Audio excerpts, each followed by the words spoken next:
Hello, welcome back to Nick Lenz's Comic Corner, Classics slash Non-Classics.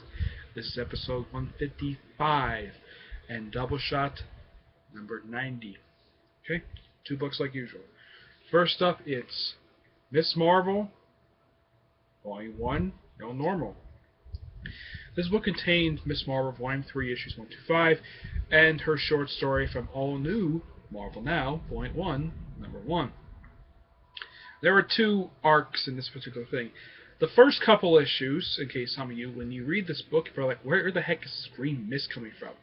Well, the first two issues take place during Marvel's big event 2013, Infinity, which is actually a really good story, by the way. It's a two-part story, and then when it comes to issue 3, it takes place 3 days later because it's Monday and it's school.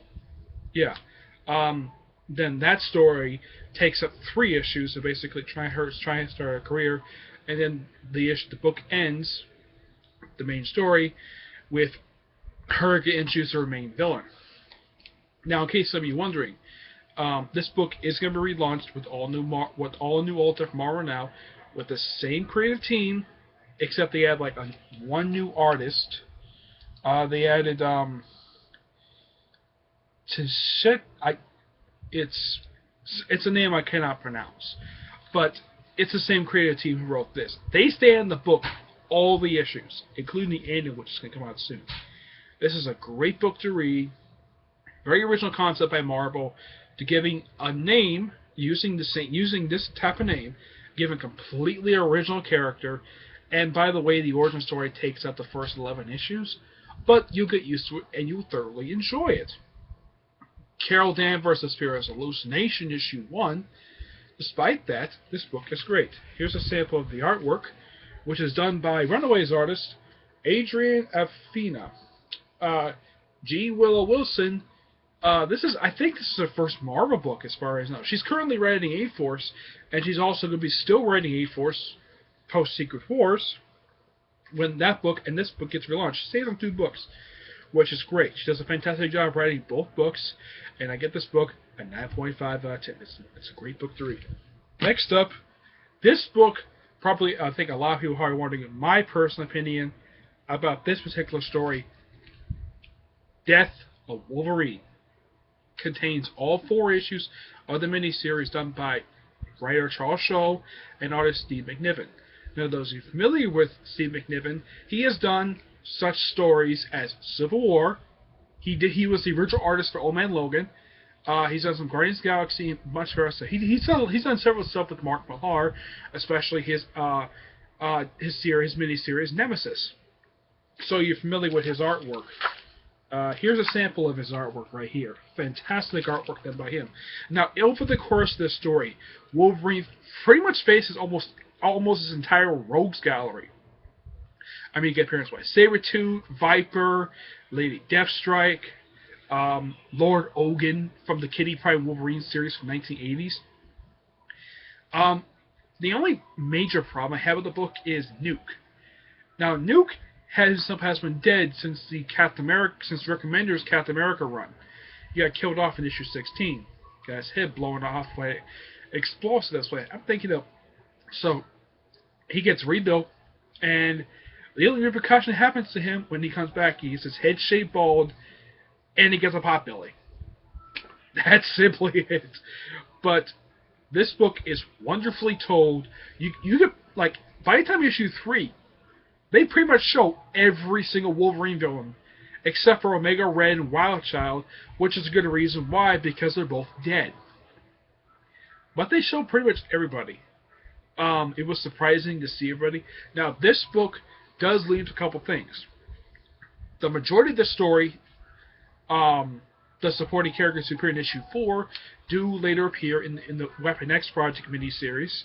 The final issue of Logan Legacy, and may also become the stars of the Wolverines 20-issue maxi series, but just wrapped up recently. Now, there's no Mystique in this book, no Deadpool. Their reaction to Wolverines is explained in their own. Mystique is in Logan Legacy, and Deadpool is explained in the Deadpool and Captain America one shot. But this is a great love letter to Wolverine. Charles Shaw does a fantastic job. Oh, and by the way, if you want to see these two guys together doing a project again, you can catch them with all the Marvel now doing Uncanny and Humans. So at least Marvel's keeping these two guys together. Of course, Charles Shaw is also writing Daredevil afterwards, so I think he's got the same artist. But yeah, great story, great miniseries.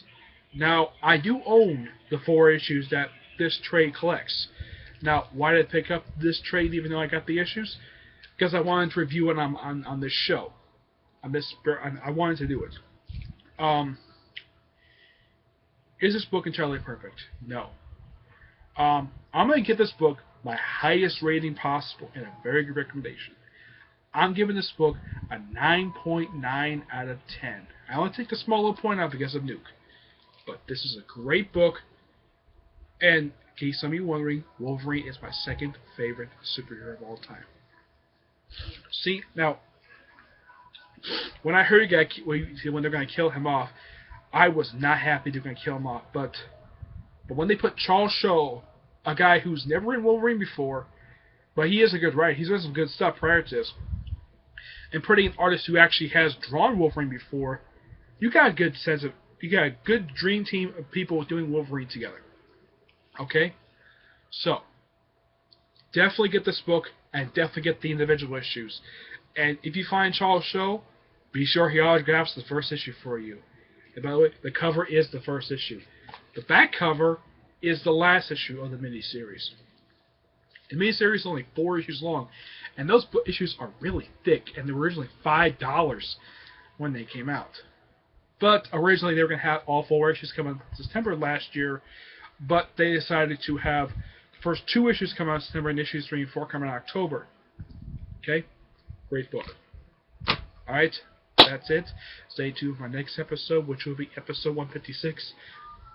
And I'll decide if it's going to be double shot, triple shot, or single shot. Okay. Alright. Until then, see you then. Bye.